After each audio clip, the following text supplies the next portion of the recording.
Greetings, friends. Merry Christmas. This reflection is the baptism of Jesus.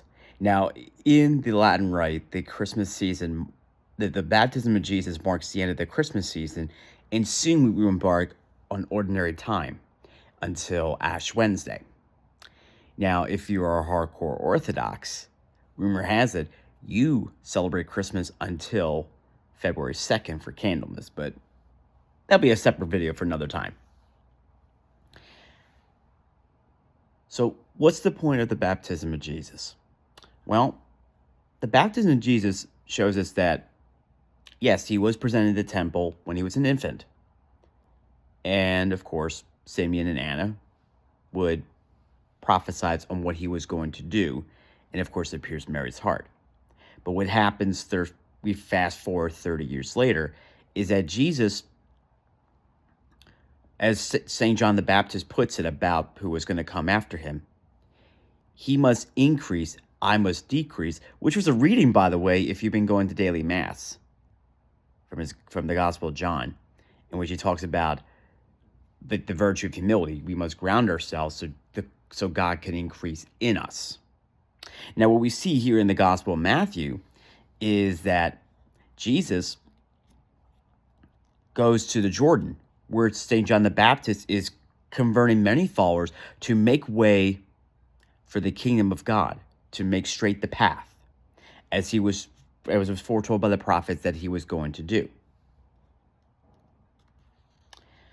What many people don't even realize is that what Jesus is doing is he's fulfilling the will of the Father. And as the prophet Isaiah says, "Behold, my servant with whom I am well pleased," and that would be repeated in the Gospel of Matthew when the Spirit of God descends upon Jesus like a dove.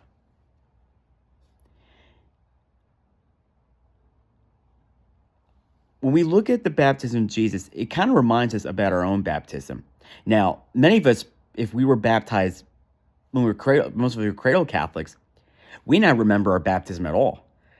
But of course, maybe every now and again, we probably see like some hilarious videos like on a real thing and like viral videos of a baptism that's happening, and baby probably doesn't know what's going on and like just trying to get attention, probably knocks the book into the baptismal font, or tries to play with the candle, or tries to be a little dramatic when the water's being poured over his or her head.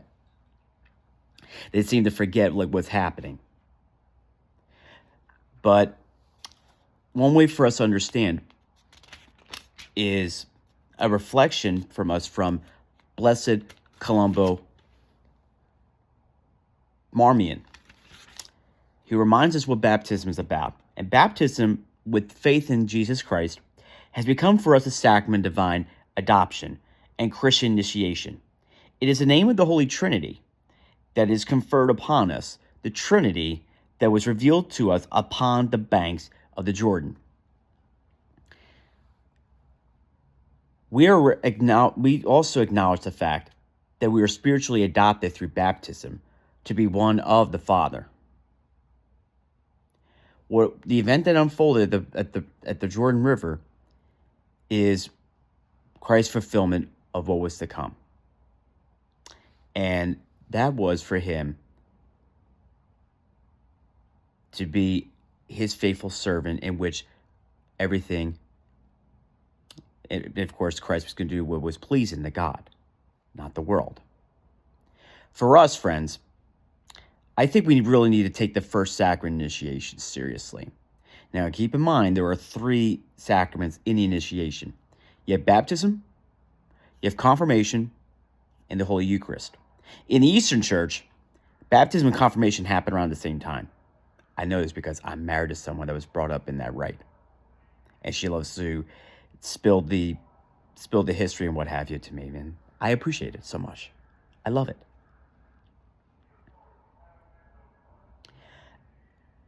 In baptism, we receive an invitation to be in a spiritual family, to be a son or a daughter of God. And over time, we must live out our baptism. Baptism also cleansed us from original sin that was brought up into the world by Adam and Eve.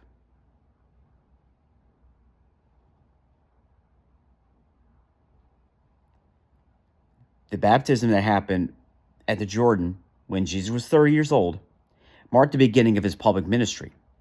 But of course, he was led by the Spirit to go in the desert to overcome the temptation of the devil while he was over there for 40 days.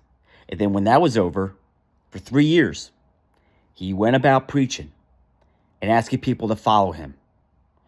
And through his sacrifice, we have the Catholic Church.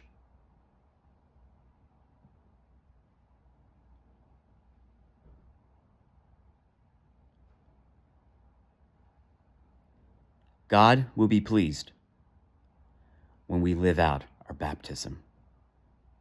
Today, make the effort to live out how God is calling you. He may be calling you to religious life, priesthood. He could be calling you to married life. He could be, for women, maybe a consecrated virgin. Live out the first call you received at baptism. And never look back.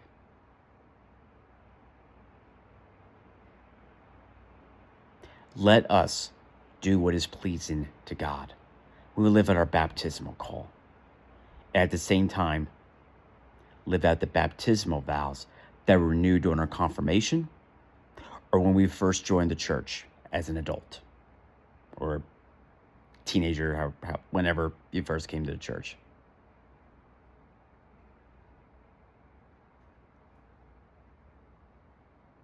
And I'm going to say this for one last time.